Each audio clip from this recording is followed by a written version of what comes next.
Hello everyone, this is Adrian at First Thinkers. Are you thinking about teaching in elementary? If so, this is a great video to watch because we're going to talk about the pros and cons about working at an elementary school. So we're going to talk about our pros first. Now the first pro is that kids actually enjoy going to school when they're in elementary. So I teach K through 2, right now I'm in first grade, and most of my kids love coming to school. So that's a big perk to have when you're teaching because you don't want to teach kids that don't want to be there. Compared to maybe middle school or high school, maybe they don't want to come as much. These kids, they are just excited to be out of their house, they're excited to play with their friends, they're excited about all the little things we do in first grade. So if you're teaching at a primary elementary school, your kids will really enjoy going to school. Another pro about teaching in elementary is that most kids don't have an attitude. So a lot of these kids are too young to have developed an attitude, hopefully. So it's a lot more pleasant to teach these students. Now when you go up, as you go up in elementary, they can start to develop more attitudes towards teachers, towards each other, towards authority in general. And then of course, if you go up in the grades into middle school and high school, then it's already fully developed. But in the primary grades, it's definitely, you will see very few kids have an attitude towards you or just school in general, which is nice when you're trying to develop relationships with them. When also in elementary, you get a big pro that you have a lot less grading. Now that's not to say that you won't have grading, but compared to if you go to like middle school or high school, especially if you're an English teacher, you're gonna have a lot of grading. And especially like, so I'm in first grade, like I mentioned, and a lot of the grading, you know, it's elementary education, so you can just like check, because it's really easy to correct fast. So you have a lot less grading that you have to do, and you can get a lot of it done during your prep time, or if you have we get block time where we have send our kids to specials, I can do a lot of my grading then, which is perfect. So I don't have to take any of my work home. Now that's not to say when you're a beginning teacher, you may have to take some work home just because you're gonna be so overwhelmed. But right now I'm in my 5th year of teaching and I don't have to take any work home and I don't have to take any grading home, and it's super nice. Now it's also nice teaching elementary because you are teaching foundational skills for these students that will affect them for the rest of their academic career. Now that can also be a negative if that kind of freaks you out, but I take it as a pro because I think that's so cool that we have so much influence on these students at the beginning, that what we do affects them so much that it can affect their complete trajectory. So I take that as a big responsibility for me to have on these students, but then also I love being able to make such a big impact on these students' lives. Another pro to working at an elementary school is that you have a smaller grade team. Now with the smaller grade team, you have the ability to collaborate a lot easier, you can have your voice heard better. In my grade, at my school, we have 4 people total on our team, and most schools have about 2 to 4 teachers, depending on the school size. So that's a great size for it to collaborate. Now 2 is kind of small. I think 3 and 4 is a great spot. But when you're at the middle school or high school, you can have departments that have lots and lots of English teachers or science teachers. And so it can be a little harder to get your voice heard and to collaborate with them. Another thing I love is the holidays. Now with the holidays in elementary school, these kids eat it up. They love the holidays. So you can have lots of seasonal fun with them. When I was a child, I loved the holidays and I would decorate everything. And now as an adult, I don't really do it as much. But it's really nice working at an elementary school because I feel I get back into the holidays again like I didn't before. So that's one thing I've really enjoyed working at an elementary school, is feeling the holiday season again, like for Halloween. If you're a school, now there's also schools that you really shouldn't celebrate certain holidays maybe because you have a really diverse population, but like even if it's just winter themed, it's just nice having that seasonal feel that you wouldn't get at most typical jobs other than retail. They blow it up, but in elementary school it's nice to have that.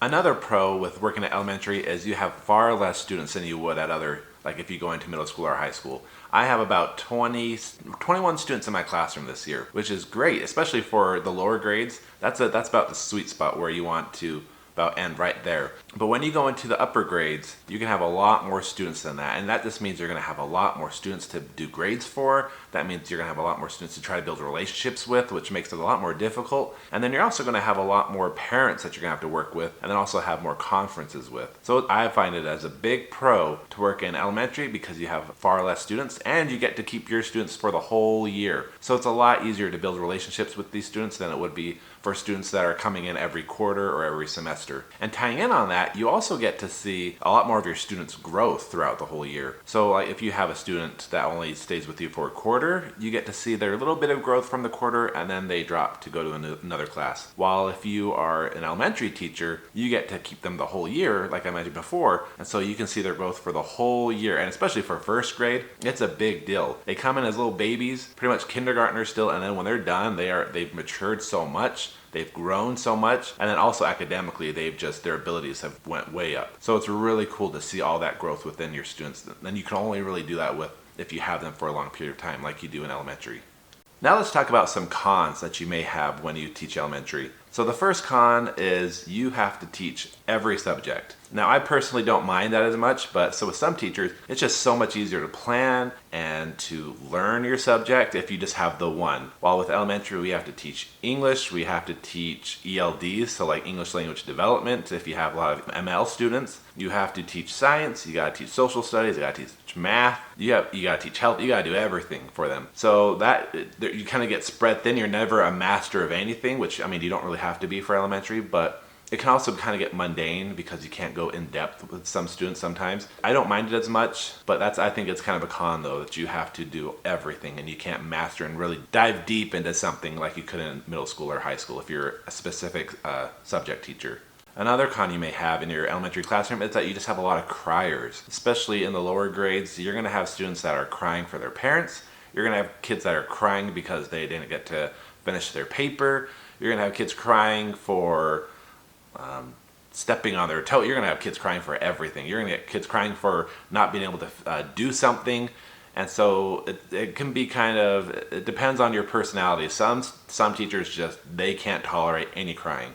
It just bugs them. Me, I can tolerate it. I can kind of, but once it gets to a certain point though, yeah, it starts to irritate me. So that's where you just gotta be really patient as well, which is also one of the things that just to be an elementary, to be a teacher in general, you gotta be patient. But with that, I feel like elementary, you really gotta be patient because you have little kids still. So just expect a lot of crying. And if you don't get much crying in your year, then just consider yourself lucky. Now, since you'll be working with little kids, you'll probably have more tattling going on in your classroom than you would in the upper grades. A lot of these students, maybe they just haven't had, when they're at home, they tattle all the time, or they're just not used to being at school as much. But you definitely have to put in your classroom management because it can just get overwhelming with all the tattling that can go on if you don't kind of nip it in the bud. Because you can have a kid tattling just for someone looking at them, they'll tattle. So there's a really good book that I do every year at the beginning of the year. It's called Tattle Tongue. I'll show it right here. And it's a really great book that has, it really teaches kids not when you should tattle or when you should tell an adult, not when you should tell, but when you should tell an adult about something that's happened and when it's not a big deal and why tattling can affect them. People won't want to be around you if you're tattling all the time. So that's a great book. You want to maybe have something like that and then introduce it throughout, like keep reintroducing it throughout the year when it becomes an issue again, because it will come up again, especially during like holiday breaks. You might have to pull the book out again and go over it. So just expect some tattling if you're in the elementary grades. Another con at working elementary is you may just be emotionally and physically and mentally drained at the end of the day. Especially working in elementary, you just have so many kids that don't understand social cues, don't understand patience, they don't have any, and so they will constantly yell out your name, they'll constantly be like grabbing at you while you're talking to someone else. They don't understand that when you're talking to someone that they need to wait. You'll have students all constantly wanting, like if you're out at recess, they'll constantly be telling you to look at them so that you can just watch them go down the slide because they think it's the coolest thing ever and they want you to, because they like you so much that they want you to see it. There's a lot of times when I go home and I'm just so exhausted that I just have to take a nap, and that's a big con to me because there's things that I want to do when I come home, but I'm just so tired that I feel like I can't. I'm just so fatigued. And so that's one thing you've really got to think about with that, because I know when I had a job where it's just a mindless job, or where it was a job that I didn't have to socialize so much and be pulled from so many different places, I was fine when I came home and I was able to relax and enjoy myself. But now it's hard to do things when you come home now, at least for me. So that's a big con for working at elementary. Being a teacher can also have the feeling that you have endless work. There's always something you can do. You could be making the lesson plans for next week. You could be differentiating a lesson to make it more engaging. It just goes on and on and on, and it becomes like you always have to do something. And having that endless work feeling can be really tiring and it can be really draining, because it's so nice having a job where you can just go to work and then when you leave work you're done. But as a teacher, it's really, especially your beginning years, it's so hard to be able to do that. And that's why some teachers stay at work so long. I'm not one of those teachers. I make sure that once contract hour hits, I am done because it's a job and I need to care for myself. That's something you got to consider. It's honestly endless work. There's always something you can do, something you need to improve, which is great, because I do love the job for that, because I do love how every single year I can improve a lesson, I can do things, but just don't let it go too far, or else it's gonna be a rat race, because it's never ending.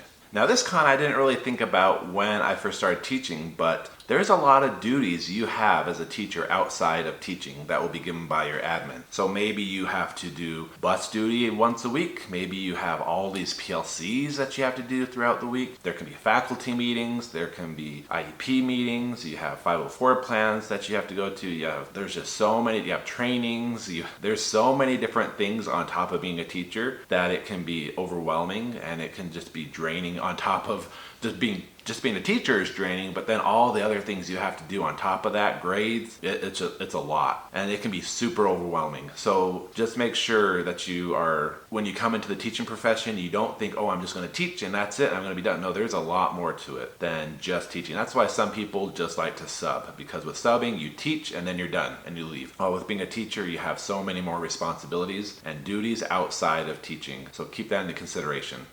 And the last con I would say is students are highly dependent on you when you are in elementary. Emotionally, they're super dependent on you. They crave attention. They're still little kids. They're clingy. By clingy, I mean, like I said, they constantly want your attention.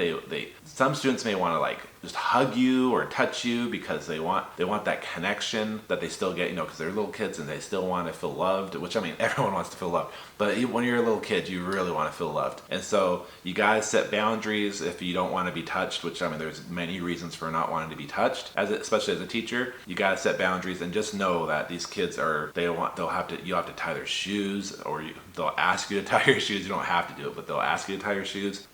They'll ask you they'll come up to you and say, oh, look, I have a scratch. And they want you to put Band-Aids. Just any little problem they have, they depend on you to do it. So that's where you need to decide if you're going to let them depend on you so much, and they're going to just they're going to be asking you for everything. If you're going to set some limits in place where you'll do some things, but you won't do certain things for them, or that they're going to learn how to do these on their own, and this is the time to do it. So you don't need to be, there can be a between. There doesn't need to be black and white. I try to be more in between, where I'll do certain things for them, but there's just some things that they got to do on their own. And a lot of times, if you tell them, no, I can't do it for you, I want you to try it yourself, a lot of the times they can do it for themselves. They just want someone else to do it. So try to put some of that responsibility back onto them. But just know that these kids are highly dependent on you.